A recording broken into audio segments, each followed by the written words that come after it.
அனைவருக்கும் வணக்கம். அழுவுறதா சிரிக்கிறதானே தெரியல.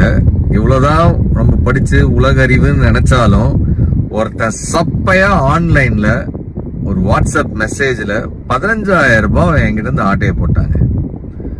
கதையை சொல்றேன் கேளுங்க. உங்களுக்கும் பயனுள்ளதா இருக்கும். உங்க நண்பர்களோட இதை ஷேர் பண்ணுங்க.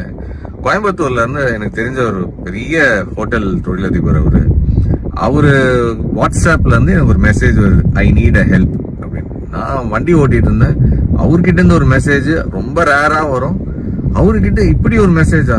நான் உடனே சார் என்ன சொல்லுங்க அப்படின்னு, ஒரு 15,000 ரூபாய் எனக்கு உடனே அனுப்பு அப்படின்னு ஒரு அடுத்த மெசேஜ். நான் ஓகே சார் நம்பரு அப்படின்ற ஒரு நம்பர் ஒன்று அனுப்பியிருந்தாரு. அந்த நம்பரை நான் செக் கூட பண்ணல. பணத்தை அனுப்பிட்டு பார்த்தா ஏதோ யோகேந்தர்னு சொல்லிட்டு வேற ஏதோ பேர் வருது. அப்போதான் எனக்கு டவுட் வருது, சாரு நம்பர் இல்லாம வேற ஏதோ நம்பருக்கு அனுப்ப சொல்றாருன்னா ஒருவேளை இது ஸ்கேமா இருக்குமோன்னு நினைக்கிறதுக்குள்ள பணம் போச்சு. அவருக்கு ஃபோன் பண்ணி கேட்டா நான் நினைச்ச மாதிரியே, என்ன செந்தில் காலையிலே என் போனை வாட்ஸ்அப்பை ஹேக் பண்ணிட்டான், நீ ஒரு 500வது கால் எனக்கு இந்த மாதிரி பண்றது. இத்தனை பேர் பல பேருக்கு மெசேஜ் போயிருக்கு, சில பேர் பணத்தையும் அனுப்பியிருக்காங்க. நான் ஏற்கனவே சைபர் கிரைம்ல கம்ப்ளைண்ட் பண்ணியிருக்கிறேன். 15,000 ரூபாய் எவனோ ஒருத்தன் குறுகுல பூந்து ஆட்டையை போட்டு போயிட்டானே.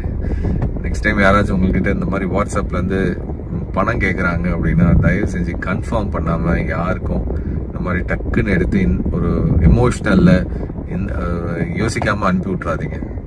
சுட சுட சுட்டுன்னு வந்துருக்கிறேன். இது சுட்ட கதை இல்லை, உண்மையிலேயே